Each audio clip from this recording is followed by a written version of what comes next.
Hello சுட்டீஸ், இன்னைக்கு நம்ம பட விளக்க அகர முதலி பார்க்கலாமா? இதில் என்னென்னலாம் கொடுத்துருக்காங்கன்னு பார்க்கலாம். ஃபஸ்ட்டு பனிக்கரடி. இது உறைபனி சூழ்ந்த ஆர்க்டிக் பகுதியில் காணப்படும். இது நீரிலும் நிலத்திலும் வேட்டையாடுவதற்கு வல்லது. இதனை துருவக்கரடி எனவும் கூறுவர். பனிக்கரடி எத்தனை பேர் பார்த்துருக்கீங்க? இது நம்ம ஊர்லலாம் இருக்காது, ஆர்க்டிக் பகுதியில் தான் அதிகமாக இருக்கும். ஓகேங்களா? ஏன்னா இது பனி சூழ்ந்த இடத்துல தான் அதிகமாக காணப்படும். அடுத்தது பார்க்கலாம். பால் சத்து மிக்க ஓர் உணவு. இதில் கால்சியம், பொட்டாசியம், புரதம் போன்ற சத்துக்கள் அடங்கியுள்ளன. உலகளவில் மிகுதியாக பால் உற்பத்தி செய்யும் நாடாக இந்தியா விளங்குகிறது. பால், நம்ம பால் எடுத்துக்கும் போது எத்தனை பேர் டெய்லி வீட்டில் பால் குடிப்பீங்க? ஏன்னா அதில் கால்சியம் இருக்குது, பொட்டாசியம் இருக்குது, புரதம் இருக்குது. ஸோ அதனால் சுட்டீஸ் நீங்கள்லாம் வீட்டில் இருக்கும் போது டெய்லி பால் குடிக்கணும். தேர்ட் ஒன் புண்ணாக்கு, அதாவது பின்னாக்கு அப்படின்னு போட்டிருக்காங்க. தேங்காய், எள், கடலை போன்றவற்றிலிருந்து எண்ணெய் எடுத்த பின் மின்றும் சக்கையே புண்ணாக்கு. இது விலங்குகளுக்கு உணவாக பயன்படுகிறது.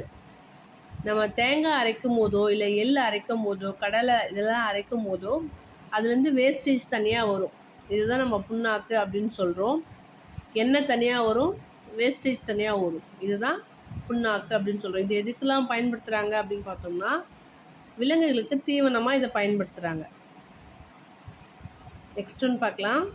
பீர்க்கங்காய் நார்ச்சத்து மிக்க காய்களில் ஒன்று. இதன் தோல் நோயை குணப்படுத்தும். பீர்க்கங்காய் நிறைய பேர் சாப்பிட மாட்டீங்க, காய்னாலே நிறைய பேருக்கு பிடிக்காது. இருந்தாலும் இதில் நார்ச்சத்து ரொம்பவே அதிகமாக இருக்குது. இதோட தோல் நோயை குணப்படுத்தும் அப்படின்னு சொல்கிறாங்க. புறா முட்டையிட்டு குஞ்சு பொரிக்கும் பறவைகளுள் ஒன்று. இப்பறவைகள் குச்சிகள், குப்பைகள் போன்றவற்றை கொண்டு கூடு கட்டுகின்றன. இவை தானிய வகைகளை இரையாக உட்கொள்கின்றன. இது முட்டையிட்டு குஞ்சு பொரிக்குது புறா. இது கூடு கட்டி தான், அதாவது குச்சி, குப்பை இதெல்லாம் வச்சு கூடு கட்டுது. தானிய வகைகள்லாம் இது அதிகமாக சாப்பிடுது. பூண்டு மருத்துவ பயன்மிக்க ஒரு உணவுப் பொருள். இரத்தத்தில் உள்ள கொழுப்பை குறைக்கக்கூடியது. பூண்டு இரத்தத்தில் இருக்கிற கொலஸ்ட்ராலை கம்மி பண்ணக்கூடியது. இது மருத்துவ பயன்மிக்கது அப்படின்னு சொல்கிறாங்க. பென்குயின் குளிர் மிகுந்த பகுதிகளில் வாழும். இது பறவை இனத்தை சார்ந்தது, ஆனால் இதனால் பறக்க முடியாது. மனிதர் நடப்பது போல் இதன் நடை அமர்ந்திருக்கும். நீரில் நன்றாக நீந்தி சொல்லும். பென்குயின் நிறைய பேர் டிவியில் பார்த்துருப்போம். இது எங்கே இருக்கும்? பனி அதிகமாக இருக்கிற இடத்துல தான் இந்த பென்குயின் அதிகமாக காணப்படும். இது பறவை இனத்தை சார்ந்தது தான், ஆனால் இதெல்லாம் பறக்கவே முடியாது. அடுத்தது பேரிச்சம்பழம். இது பனை வகையை சார்ந்தது, மருத்துவ குணம் உடையது. இதில் இரும்பு சத்து இருப்பதால் இரத்த சோகையை நீக்கும். பேரிச்சம்பழத்தில் அயன் அதிகமாக இருக்குது. இதனால இரத்த சோகை போகும் அப்படின்னு சொல்கிறாங்க. பை இது பொருள்களை எடுத்து செல்ல உதவுகிறது. துணி முதலான பொருள்களை கொண்டு உருவாக்கப்படுகின்றது. பல வண்ணங்களில் சந்தையில் கிடைக்கின்றது.